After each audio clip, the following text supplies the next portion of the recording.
Magandang araw po sa ating lahat. Ako po si Ate Feli Del Pinado ng JIL Baclaran.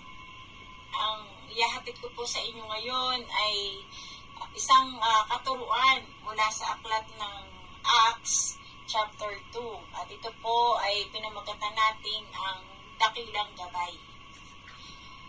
Bago po tayo magpatuloy sa ating talakayan, tayo po muna ay sumandaling manalangin. Yes, Lord, hallelujah. We bless your name. We glorify your name, O God, hallelujah. Ama, salamat po sa oras na ito, sa pribilehyo na makapagbahagi ng iyong salita.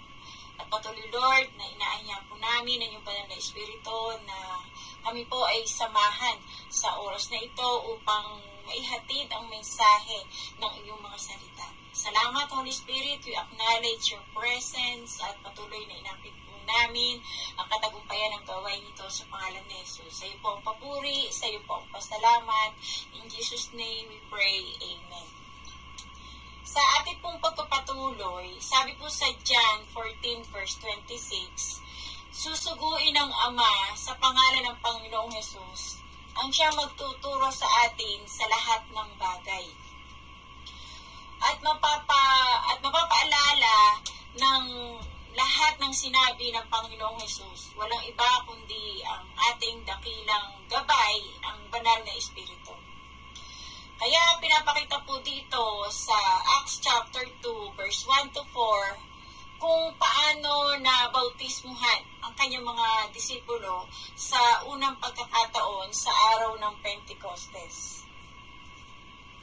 Sa pagpapatuloy po natin, ang biblical commands ng Panginoon sa Luke 24 verse 49, inutusan po ng Panginoon yung kanyang mga alagad, huwag kayong aalis doon, huwag kayong aalis doon, hanggat hindi ninyo natatanggap ang kapangyarihan mula sa kaitaasan. Yung mabaptize tayo ng Holy Spirit, priority po yun. We need to be baptized. So, kailangan natin ang kapangyarihan mula sa kaitaasan.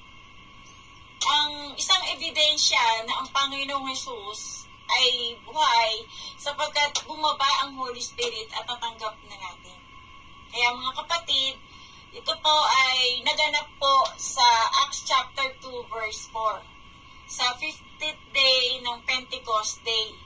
After po na umakyat ang ating Panginoong Jesus sa langit at naupo sa kanang trono ng Ama. Sabi po doon, at dito po naganap ang unang baptism of the Holy Spirit sa kanyang mga disipulo. Nakita nila ang dilang apoy na bumababa sa bawat isa.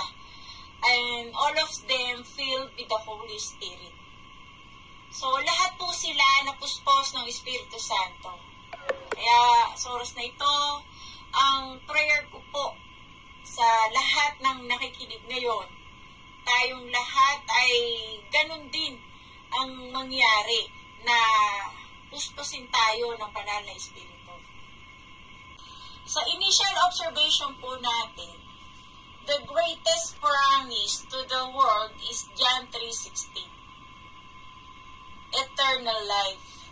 So for God so loved the world that he gave his one and begotten Son, that whoever shall believe it in him shall not be perished but have eternal life.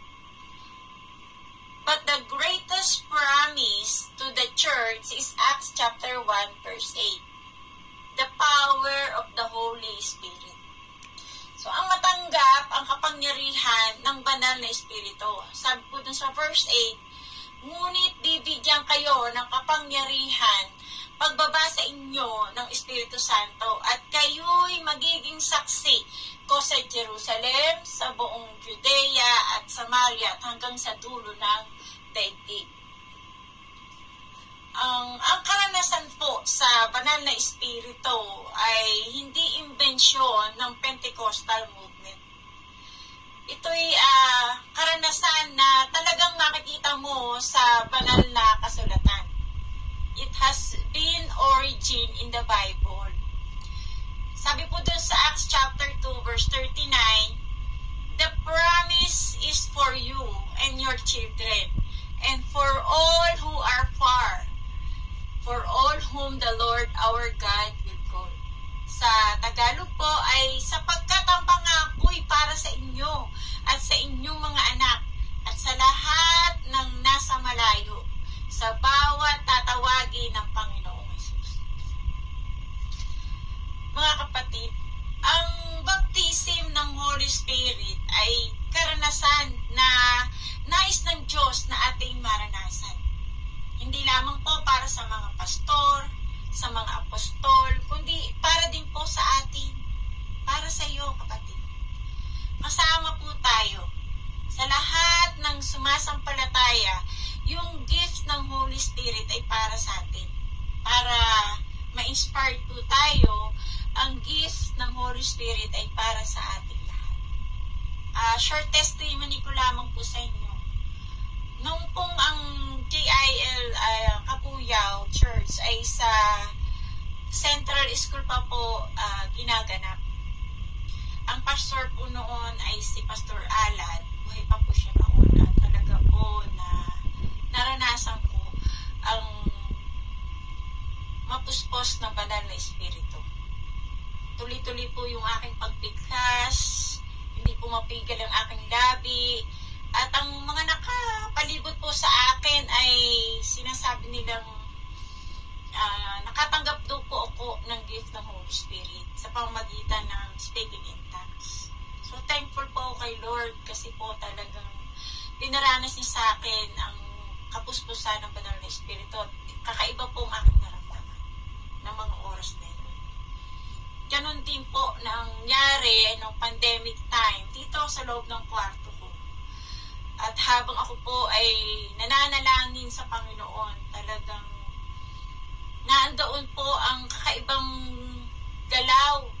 At habang nakapikit po ako ay puting-puti po yung nakikita ko sa aking paningin at talaga pong mainit ang kapaligiran. Kaya ang pangyayari pong yun ay hindi ko mapigil ang pag-iyak ko at talaga pong dire-diretso din po ang labi ko at talagang hanggang sa ang pakiramdam po ay nasuka na ako. Nang i-refer ko po ito, nag-consult po ako, nag-asa ko sa mga spiritual leader, sabi po nila, yun daw po ay isang deliverance. Kaya thankful po kay Lord sapagkat after po nang mangyari sa akin yun, ay nagkaroon po ako ng kakaibang pakiramdam. Glory to God po. Kaya dinisert ko po, dinisert po ng puso ko na, Lord, sana maka-attend din ako ng AGR. Kaya naman po last July, nag-grant po yung request ko, answer prayer, nakauwi po tayo at nakadalo at naka-attend ng AGR sa Kapuyaw. At salamat po sa Lord sapagkat ang prayer ko po talaga ay, Lord, iparanas mo sa akin yung kakaiba mong power. Kaya in between po ng AGR, prayer time po noon, halos lahat po ay talagang nasa kalaliman ng pananalangin. Naramdaman ko po sa aking mga kamay ang isang kuryenteng pumasok sa mga kamay ko mula ulo hanggang talampakan. Naramdaman ko po yung kakaibang kapangyarihan. Kaya naiyak po ko ni sa Lord, talagang sabi ko salamat. Salamat sapagkat ipinaranas mo muli sa akin ang kapuspusan ng iyong banal na espiritu at thankful po talaga ako kay God. Talaga pong lumakas ang aking pakiramdam, lumakas yung faith ko at talaga pong lumakas din ang spirit ko. Bumangon ang aking pananampalataya. Kaya thankful kay Lord. Glory, glory to God. Baptism ng Holy Spirit ay nagdudulot ng powerful life-changing experience. May ilang character po tayong pag-uusapan tulad po ni Paul. Ang life-changing experience ni Paul ay mamamatay ng Kristiyano. Pero nang mabaptize po siya ng Holy Spirit, naging pinakadakilang apostol ni Jesus. Hindi po siya kasama sa original na 12 na disipulo. Pero si Paul ang pinakamaraming sinulat sa Bible. Ang pangalawa naman po ay si Peter. So, ang life-changing experience ni Peter, nagtatago, takot na takot, pero nang mabaptize ng Holy Spirit ng araw ng Pentecost, biglang naging matapang. Nag-preach si Peter with unusual boldness. Kakaibang tapang. He preached his witness about death and resurrection of Jesus Christ. Sabi po doon sa Acts chapter 2 verse 41, kaya't ang mga naniwala sa kanyang sinabi ay nagpabautismo at nadagdag sa kanila ay mga 3,000 tao ng araw na yun. So ipiniliwanag ni Peter sa Acts chapter 2 verse 38, pagsisihan ninyo at talikdan ng inyong makasalanan at magpabautismo kayo sa pangalan ni Jesucristo upang kayo'y patawarin at ipagkaloob sa inyo ang Espiritu Santo. Mga kapatid, kailangan munang mahugasan tayo bago natin matanggap ang Holy Spirit. Kailangan maitama muna natin ang mali. Maraming tao gustong mapuspos ng Holy Spirit. Pero, paano ka pupuspusin ng Diyos kung mali ang puso? Mali ang puso natin. Mali ang buhay natin. We need to be repent. Ang lesson po dito sa life-changing experience is our great benefits from the Holy Spirit. Amen po ba? Dito po ako magtatapos sa ating conclusion. Mula sa dakilang gabay na sa atin ay umakay, na bago ang ating buhay. Mula sa dakilang gabay na sa atin ay umakay, na bago ang pananaw, namatay ang sariling desire. At ngayon, mas nabuksan ang puso natin. Si Holy Spirit lang ang dakilang gabay natin. Tayo po ay manalangin. Yes, Lord, hallelujah. Salamat, Panginoon, sa oras na ito, sa katagumpayan ng katuruan na ito, ng video na ito, Panginoon. Nawa, Lord, ang mensahe ng iyong salita ay tunay na maramdaman ng puso ng bawat isa. Ang tunay na kahulugan ng pagsama ng banal na Espiritu. Salamat, Holy Spirit, salamat.